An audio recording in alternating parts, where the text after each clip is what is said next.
You know, when we look at ancient prophetic texts, we usually put on what I like to call our poetry glasses. Oh, absolutely. The poetry glasses. Right. We look for metaphors. So we see a dragon in the text and we just think, okay, well, that represents evil. Or we see a mountain and we think that's definitely a kingdom or an empire. Yeah, it's very fluid. Exactly. Very fluid, very interpretive.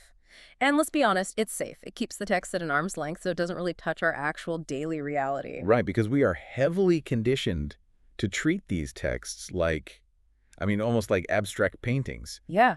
We act as if the emotional resonance of the text, or just the general theme, is supposedly way more important than the exact brushstrokes. And doing that, well, it removes the immediate physical stakes. It basically turns a severe warning into a nice little fable. A fable, exactly. But then, and this is where today's deep dive comes in, you encounter certain texts, highly specific chronological passages, and suddenly those poetry glasses just shatter. Completely shat. You realize you aren't looking at a poem at all. You are looking at a forensic blueprint. You're looking at a literal mechanical schematic that absolutely demands to be read with unforgiving precision. It's a complete paradigm shift for how you approach the material. It really is. And I'll be honest with you, listening right now, the framework we are looking at today creates some serious cognitive dissonance because we are taking ancient biblical prophecy and we are mapping it specifically onto a hyper-modern, technology-driven world. Yeah, you transition from interpreting these vague, floating metaphors to analyzing physical, chronological, and even biological data. And when you make that shift, the implications become incredibly tangible. You have to stop asking, well, what does this symbolize? And you start asking, how does this physically happen in reality? Right, the how and the when. And that tangible physical reality is exactly what we are exploring today. We are unpacking a meticulously detailed, highly specific forensic timeline of end-time events. And our mission today is to focus on a precise prophetic window spanning from the years 2029 to 2036. A very tight window. Super tight. And let me just acknowledge right up front, if you are listening to this, the premise we are about to explore is going to sound beautifully bizarre. It sounds like a science fiction movie. We are going to explore the strict forensic necessity of physical, biological bodies, specifically, two ancient prophets clashing against a globally connected artificial intelligence. Biology versus algorithm. Yes, biology versus algorithm, raw biological reality going head-to-head with a digital simulation. And that really is the central tension of this entire framework we're going over. We're examining the prophetic return of the two witnesses. Right. We're going to look at their exact identities, the raw physics of their literal firepower, their biological death on the streets, and their triumphant resurrection. And this is key, none of that makes sense unless we first lock in the timeline. The chronological blueprint is the foundation of everything else. Okay, let's unpack this, because before we can even begin to understand who these witnesses are and how they physically fight in omnipresent AI, we have to understand exactly when they step onto the world stage. Right. The when is everything. And the chronological data we are looking at in these sources, it doesn't just offer a vague season or a general era like, oh, sometime in the future. It lays out a highly specific, mathematically locked window. Yes. The math and the dates here are remarkably precise. They operate on a very strict mechanical countdown. So the framework details the absolute starting point of this entire 2029 to 2036 window. And the trigger date is January 20, 2029. January 20, 2029, Inauguration Day in the U.S. Exactly, Inauguration Day. And this date kicks off an initial period that the sources categorize as Phase 1. Now, this Phase 1 is described in our materials as a period of ordered authority. But I want to really dig into what that actually means, because ordered authority doesn't just sound like a regular run-of-the-mill political administration. No, it doesn't. It sounds structural. It sounds like a systematic lockdown of global power dynamics, That is the exact right way to look at it. Ordered authority implies a period of immense consolidation. If you look at the trajectory of our world right now, like the rapid centralization of digital currencies, algorithmic social control, mass surveillance, this initial phase, starting in January 2029, is the systematic locking into place of that global infrastructure. So it's preparing the board. Exactly. The earthly power structures are organizing, consolidating, and basically preparing the board for total control. And this consolidation phase, it has a very specific expiration date, right? It isn't just an open-ended era that goes on forever. Correct. Phase 1 lasts for exactly 42 biblical months. Okay, wait. 42 biblical months. We need to clarify that because our modern calendars are messy. Yeah, it is crucial to understand how this mathematical blueprint calculates time. A prophetic biblical month is strictly 30 days. Always 30 days. Always. It does not fluctuate based on the Gregorian calendar with 28 days here or 31 days there. So if you do the math and multiply 42 months by 30 days, you arrive at exactly 12,260 days. 12,260 days. Yes, this is a fixed, non-negotiable duration in the text. This initial period of ordered authority runs its course of 12,260 days, which mathematically places its absolute conclusion in July 2032. July 2032. Okay, so we have this 42-month period of ordered authority wrapping up. The global system has spent over 3.5 years consolidating its digital and political power. Now, here is where I usually find myself pushing back on prophetic timelines. Oh, how so? Because human history is messy, right? Yeah. Regimes don't usually just end on a Tuesday at noon. It's usually a slow bleed. So a big question from the sources: does the prophecy begin during the first 42 months of authority? Like, do the two witnesses slowly phase into the picture while the old system is fading out? No. And that is a vital distinction in this forensic reading. The framework is absolutely clear on this sequence. The witnesses do not overlap with the beginning of phase one. They don't overlap at all. Not at all. They do not slowly emerge. They arrive precisely in that July 2032 window. Their arrival exactly follows the completion of that first 42-month period. It is a strict, sequential rollout. Gotcha. Phase one completely ends, and phase two, which is the arrival of the witnesses, begins. It makes me think of, well, it's like a highly coordinated, high-stakes project rollout, like an airlock on a submarine or a spacecraft. Well, that's a great way to picture it. Right. You cannot open the inner door until the outer door is completely sealed. There is no messy overlap where both phases are half running, because that would compromise the integrity of the whole timeline.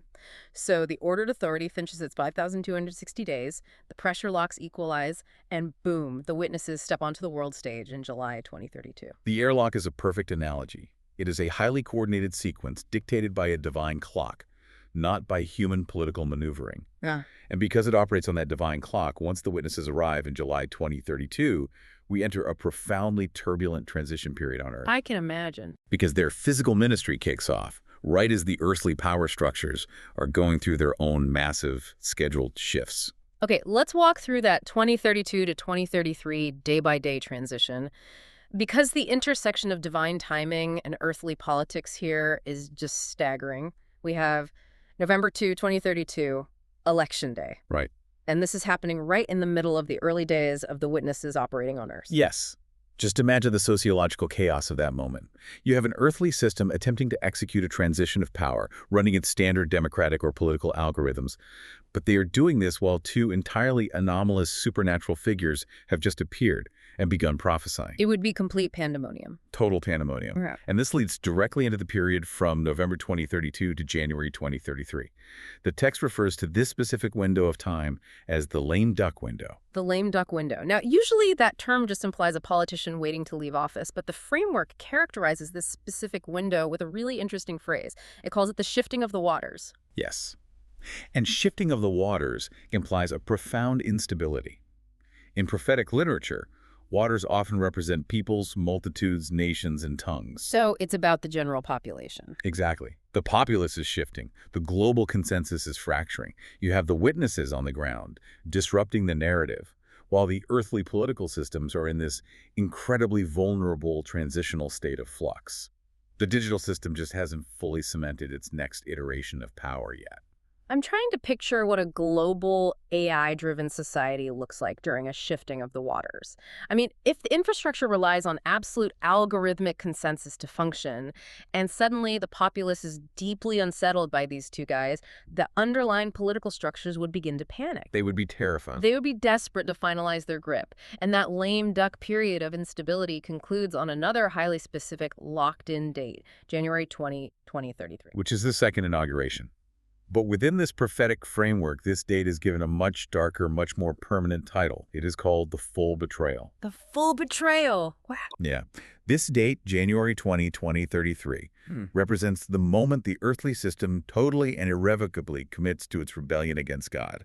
And because of that total commitment, it serves as the exact trigger point for the final 42 months of wrath. So the timeline is incredibly tight. We have the 2029 to 2032 ordered authority, the July arrival of the witnesses, the November to January lame duck shifting of the waters, and then the full betrayal in January 2033. But let's look at the duration of the witnesses' actual mission. Yeah. Because just like that first airlock phase, their time on Earth is strictly capped. It is governed by a countdown. It is entirely governed by Revelation 11.3. The raw data of the text says, and I'll just quote this standard reading, "And I will give power unto my two witnesses, and they shall prophesy 1,203 days, clothed in sackcloth." 1,203 score days. So just doing the translation on that phrasing, that means exactly 1,260 days, not a day more, not a day less. Exactly, 1,260 days. It is the exact same mathematical duration as the first phase, but this is their specific, impenetrable window of authority. Okay, so it's a fixed duration. Yes, and during these 1,260 days, they are literally untouchable by the earthly system. Their prophetic ministry and their physical safety is locked in for that precise duration. Okay, so the timeline is mapped. We know when they step out of the airlock and onto the world stage, July 2032. We know the exact political turmoil they're walking into with the elections and the shifting waters. But that brings us to the most jarring question of this entire framework. Who actually shows up? Exactly, who actually shows up? And I really need to press on this point, because if you grew up around theological circles or even just literature classes, you've heard a dozen different theories about the two witnesses. People say, oh, they represent the Old and the New Testament. Right, or the law and the prophets. Yeah, the law and the prophets. Or they are just a metaphor for the enduring spirit of the Christian church standing up to tyranny. And look, it's a very elegant, very poetic way to view it. So I have to ask on behalf of the listener, why couldn't this just be symbolic? Why do these two witnesses need to possess actual, literal flesh and bone? What is so fascinating here is that the forensic requirement for physical biology is embedded directly in the text itself. The framework identifies these two witnesses, specifically as Enoch and Elijah. Enoch and Elijah. Yes. And the reason it absolutely has to be them, and the reason it cannot be a metaphor, comes down to the unbending reality of biological death. Okay, walk me through that. Well, the text of Revelation 11.8 states explicitly that their dead bodies will lie in the street of the great city. You cannot kill a metaphor. Right. An allegory doesn't bleed. Precisely. A vision does not leave a biological corpse on the pavement for the entire world to see. The beast, which is the earthly digital system they are fighting, cannot assassinate a spirit. It has to be tangible. It has to be. For the prophecy to be fulfilled literally, which the mathematical timeline insists upon, these two figures must possess biology. They must be physical, biological objects occupying physical space on Earth. And this is where the scriptural evidence pointing directly to Enoch and Elijah becomes undeniable. Because of how they left Earth originally. Exactly. The unique common denominator between these two specific men across all of human history is that neither of them ever tasted a worldly death. Let's look at the raw scriptural data on that, because it sets up a wild precedent. Genesis 5.24 says, "And Enoch walked with God, and he was not, for God took him." And then Hebrews 11.5 clarifies the mechanics of this, stating he was translated that he should not see death. Yes. And then you have 2 Kings 2.11, the famous, incredibly vivid account of Elijah. A chariot of fire and horses of fire appear, and Elijah goes up by a whirlwind into heaven.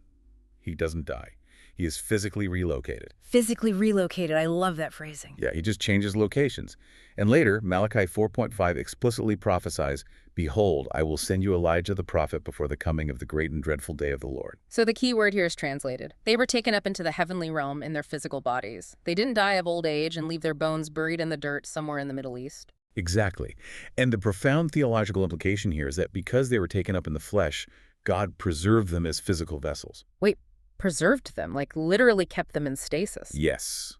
They retained their historical continuity, their personal identity, and their literal DNA. They have been held in biological stasis specifically for this 2029 to 2036 window. Wow. They do not need to be born again through a human womb. They aren't reincarnated into new avatars or something. They are returned to the earthly realm exactly as they left it. This is such a radical, almost mechanical way to view the text. You're treating heaven not just as some ethereal, floating spiritual destination with clouds and harps, but almost like a divine holding facility. It's a preservation chamber for these two specific physical assets, keeping them safe from the decay of time until the divine clock hits July 2032. It is a radical view, I'll give you that. Yeah. But it is deeply consistent with biblical mechanics. This forensic requirement of physical flesh directly mirrors the most central event in the entire biblical narrative, which is the physical resurrection of Jesus Christ. Ah, okay. The parallel there is huge. Right. Just as Jesus' return from the grave wasn't just a spiritual idea, the return of the witnesses must be grounded in physical reality. That is a crucial connection because Jesus went out of his way to prove that he was not a ghost or a spiritual apparition after the resurrection. He really did. The text in Luke 24:39 has Jesus explicitly saying, "Behold my hands and my feet, that it is I myself. Handle me and see. For a spirit hath not flesh and bones, as you see me have." I mean, he is practically begging his disciples to run a physical forensic check on his body. And in John 20.27, he tells Thomas to literally put his finger into his physical wounds. Jesus eventually ascended into heaven in a physical biological body, as described in Acts 1.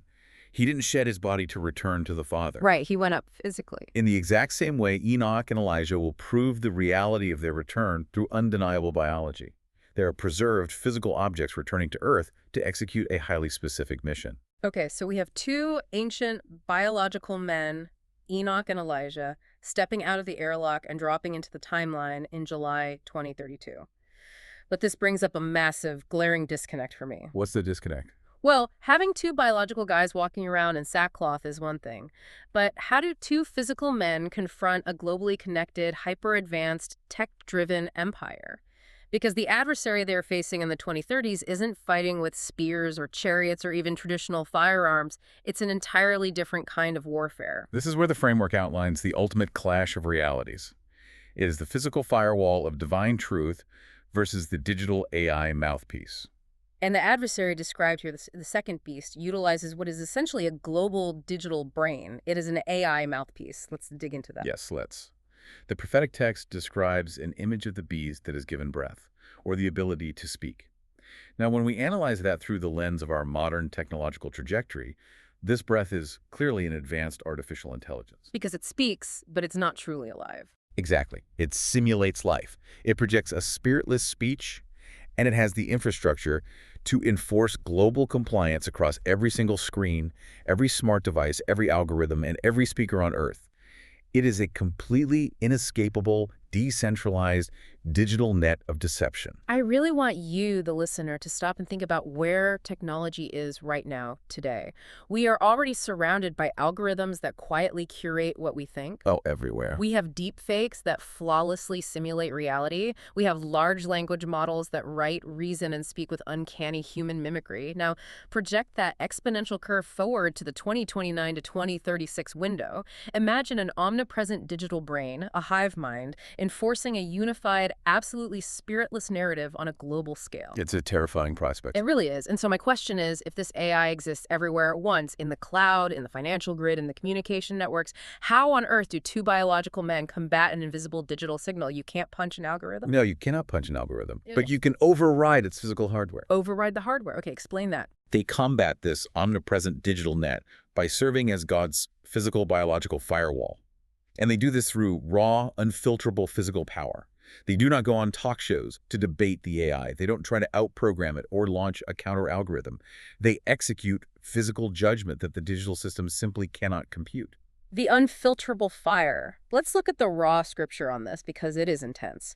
Revelation 11:5 says, "And if any man will hurt them, fire proceedeth out of their mouth and devoureth their enemies." Yes. And this links perfectly back to the Old Testament mechanics of prophecy. Jeremiah 5:14 says, "I will make my words in thy mouth fire, and this people wood, and it shall devour them." And Jeremiah 23.29 reinforces this even further. Is not my word like as a fire, saith the Lord, and like a hammer that breaketh the rock in pieces? The chronological blueprint makes it entirely clear that this is not a poetic metaphor for passionate preaching or persuasive speech. It's a literal weapon. Yeah. To put it in technological terms, it makes me think of an EMP, an electromagnetic pulse. Oh, that's a perfect modern equivalent. When a military wants to stop a highly advanced digital signal or neutralize a drone swarm, they don't try to argue with the software.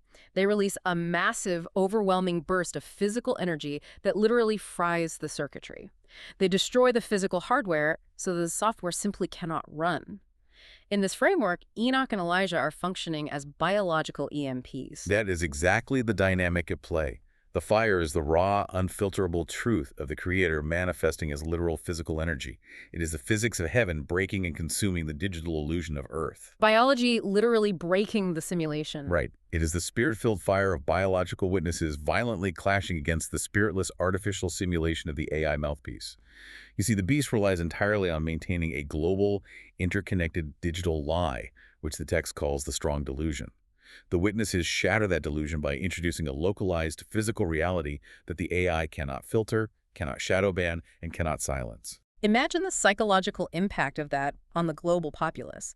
The world is staring at their screens, being fed this perfectly curated, AI-generated reality where everything is under algorithmic control. And suddenly, these two ancient men are standing in a physical city square, and actual physical fire is devouring the robotic enforcers or the physical servers trying to stop them. It would completely break their worldview. It is localized reality breaking the digital matrix. That is going to cause a massive, irreparable short circuit in the global consciousness. Absolutely. It violently proves that there is a power, a raw physics, higher than the digital infrastructure. And this physical fire isn't just for localized defense. It serves an offensive mechanical purpose in the broader divine timeline. Right, because they aren't just trying to survive for 1,260 days, they are actively dismantling the earthly system. Yes. The timeline reveals that the 1,260-day reign of the witnesses perfectly aligns with the pouring out of the seven bowls of wrath, as described in Revelation 16.1. Wait, so the 12,760 days and the seven bowls of wrath are happening simultaneously? Yes, exactly. They are completely linked. So they are the actual physical conduits on Earth for these global judgments. Yes. They aren't merely messengers delivering a warning about a future judgment. They are the physical executors of the Father's final judgment in real time. They possess total, undeniable authority over the physical elements of the earth. Revelation 11.6 says they have the power to shut the heavens so it doesn't rain during the days of their prophecy. They can turn waters to blood. They can strike the earth with plagues as often as they want. Yeah, and this is where the forensic timeline is critical to understand. As the AI mouthpiece is desperately trying to consolidate global control and project this image of perfect digital stability, the actual physical ecosystem of the planet is being systematically judged and dismantled by Enoch and Elijah. Because the AI can't stop the plagues. Exactly. The AI cannot make it rain. The AI cannot purify blood back into water. To really visualize this dynamic, think of the witnesses like biological antiviruses purging a corrupted operating system. The AI has infected the whole globe, but Enoch and Elijah are walking reality distortion fields. Everywhere they go, they force the physical elements to violently rebel against the digital overlay. A physical rebellion against a digital empire. Right. The Father in heaven is providing the ultimate judgment, the bowls of wrath, but Enoch and Elijah are on the ground, initiating the code. It makes me think of ground-level commanders calling in airstrikes. That's a very accurate tactical view of it. Their 12,260-day ministry is the mechanical countdown of the Great Tribulation itself. Every single day they walk the earth, another critical piece of the beast's infrastructure is dismantled by divine plagues. It is a systematic, unyielding deconstruction. And because their timeline is locked by God at exactly 1,203 square days, the beast system is absolutely powerless to stop it. The AI can process trillions of calculations a second, but it cannot override the divine clock. It just has to endure the dismantling until the timer runs out. Which brings us to a really uncomfortable transition in the timeline. The end of their ministry. Yeah.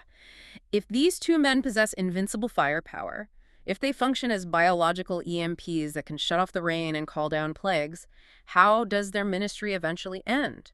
Because we know they don't just finish their 1,260 days, drop the mic, and quietly ascend to heaven. No, they do not.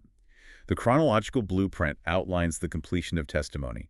It is a forensic necessity for their mission to finish completely before the earthly system can even touch them.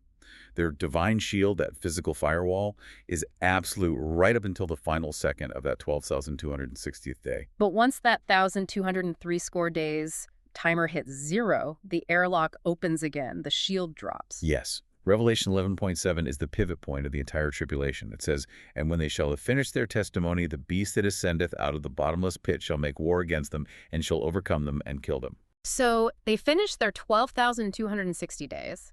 The testimony is mathematically complete. And suddenly, the fire stops. The plagues halt. And the beast, this global AI system that has been battered, humiliated, and dismantled for over 3.5 years, finally strikes. And it succeeds. Because Enoch and Elijah are biological flesh. Because they aren't metaphors, they can be killed. And they are. Their dead bodies are left in the street of the great city, which the text spiritually calls Sodom in Egypt, noting it is the exact same place our Lord was crucified. And they are left there, exposed, for 3.5 days. 3.5 days, their biological corpses are just lying on the pavement.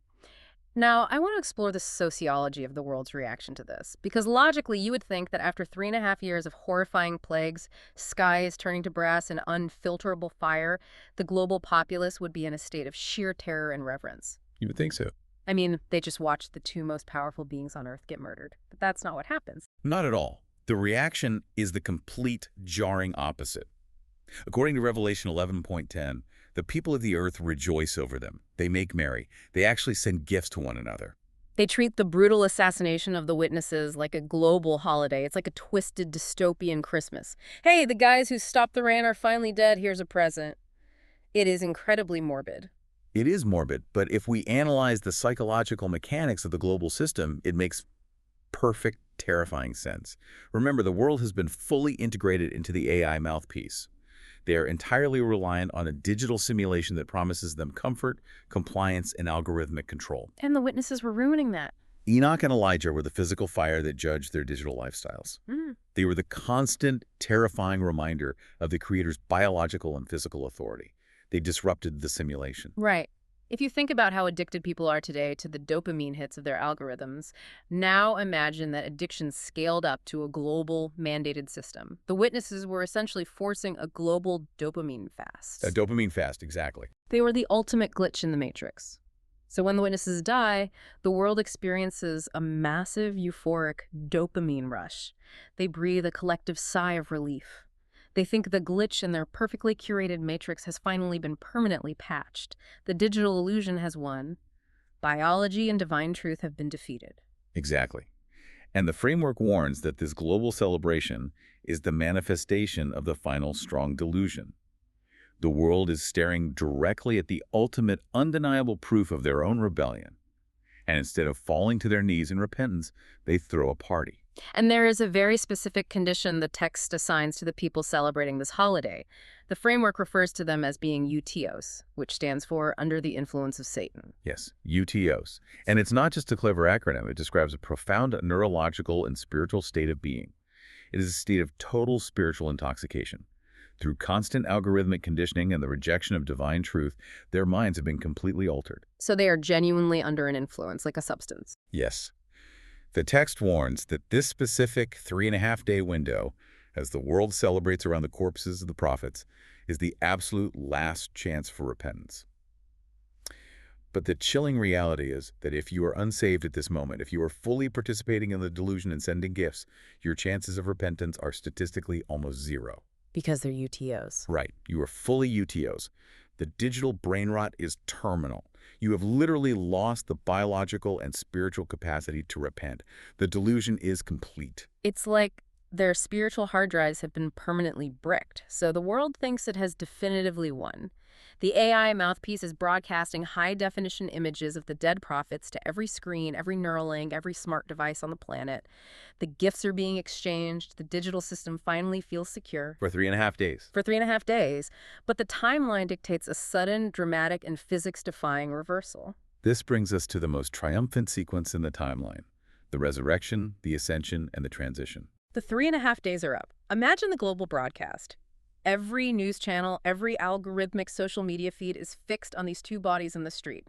And then Revelation 11:11 happens. And after 3 days and a half, the spirit of life from God entered into them, and they stood upon their feet. The forensic pattern of Jesus' physical resurrection is repeated perfectly. But this time, it happens on the global stage for the entire digital network to witness in real time. And the verse finishes, "And great fear fell upon them which saw them." The worldwide holiday stops instantly. The euphoria vanishes. The delusion shatters into a million pieces because raw biology just defied the one thing the digital system absolutely cannot control or simulate: death. It is the ultimate, unrecoverable shock to the global system. The AI can fake a voice, it can enforce a currency, it can order an execution, but it cannot reverse biological death. It has no power over the spirit of life. Exactly. And the absolute defeat of the beast system doesn't end there. Revelation 11:12 says they hear a great voice from heaven saying, "Come up hither." And Enoch and Elijah ascend into heaven in a cloud while their enemies watch in absolute paralyzed terror. A triumphant physical ascension. Just like Jesus in Acts 1, they gravity defy their way out of the simulation. But structurally, within this strict 2029 to 2036 mathematical window, what does this specific moment signify? This ascension is the terminal The point. terminal point, so it's over. Yes. Their physical death and subsequent resurrection and ascension mark the absolute end of the beast's authority to act unilaterally. The 12,260 days of their active prophecy, plus the 3.5 days they lie dead in the street, completely and mathematically concludes the period of the Great Tribulation. The mechanical countdown hits zero and stays there. So what does this all mean for what comes next? Once the witnesses are gone, does the world just instantly end right there on that day? No, and this is a crucial, profound distinction in the timeline. The ascension of the two witnesses triggers a new period that the framework calls the gap. The gap. That implies a suspension of action. Yes, the strict mathematical countdowns, the 42 months of phase 1, the 12,260 days of the witnesses, those forensic measurements are officially over. The world now enters a suspended waiting period for the final ultimate event, the physical conquering return of Jesus Christ on the white horse, as described in Revelation 19. But unlike the extremely precise 12,260-day airlock countdown we've been tracking, this final event doesn't have a specific date we can circle on the calendar. Exactly, and this is vital. The chronological blueprint is very careful to point out that the Revelation 19 return of Christ operates entirely on the secret timing of the Father. The texts of Matthew 24:36 and Mark 13:32 are paramount here. But of that day and hour knoweth no man, but my Father only. So the math stops. The math stops. The Great Tribulation is over, the judgments of the bowls are complete, the witnesses have finished their task, but the final earthly reign of Christ waits for that secret, completely unannounced moment. It's a profound structural shift for the believer. You go from forensic day-by-day mathematical precision, literally counting exactly 12,260 days, to a sudden absolute reliance on the Father's hidden timing. It forces the surviving believers into a posture of ultimate anticipation. The math has taken you as far as it can. Now it requires pure faith. Which is exactly what the believer is supposed to experience. It strips away the comfort of the calendar and demands constant waking readiness. Okay, we've covered massive theological and sociological ground today. We've mapped the strict 2029 to 2036 timeline, from the ordered authority to the lame duck period. We've looked at the absolute forensic necessity of Enoch and Elijah possessing actual biology. We've contrasted their physical, spirit-filled fire against the spiritless, algorithmic deception of the AI mouthpiece. It's a lot to take in. It really is. We've analyzed the psychology of their martyrdom, the terrifying UTO's global holiday, and their reality-breaking resurrection. But I want to bring all of this massive cosmic theology down to the present day. That's the most important part. Right. Because if we just treat this as a sci-fi story about the 2030s, we miss the point entirely. For you, the listener right now, in your car, on your commute, making dinner, how do you maintain your faith today when we are already surrounded by the early beta versions of this digital deception? That is the most practical, urgent question we can ask. The framework strongly advises daily spiritual vigilance. We have to learn right now, today, how to discern the spiritless simulations of our modern world from the spirit-filled fire of genuine biological truth. Because the trial run is already happening. Exactly. Every single time we engage with the screen, every time we scroll a feed, we have to actively ask ourselves if we are being discipled by a prophet-driven algorithm, or if we are grounding ourselves in the physical reality of our Creator. And the text gives us a very specific, actionable tool for this. It points to modern prayer as the ultimate shield against the algorithm. But not just any vague prayer. The framework specifically references the Lord's Prayer from Matthew 6:9 to 13. Yes, and it is crucial that we don't view the Lord's Prayer as just a dusty religious ritual to blindly recite on Sunday mornings. The framework presents the Lord's Prayer as an actionable, daily recalibration of our physical and spiritual alignment. A recalibration. Yes, when you pray, "Thy kingdom come, thy will be done in earth as it is in heaven," it is a radical daily rejection of the artificial simulation. It is a demand for divine reality to override the digital matrix. That's so powerful. And when you pray, "Deliver us from evil," meaning deliver us from the strong delusion, You're actively asking God to keep you from becoming UTOs.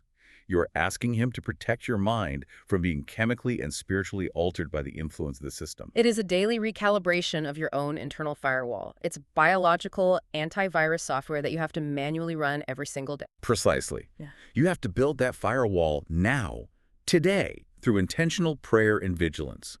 You have to practice choosing physical, spiritual truth over digital convenience, so that when the digital deception reaches its absolute peak in the 2030s, your mind and soul are already fiercely grounded in reality. I love that. Because if we treat prophecy just as poetry that doesn't demand anything from us today, we can just appreciate the imagery.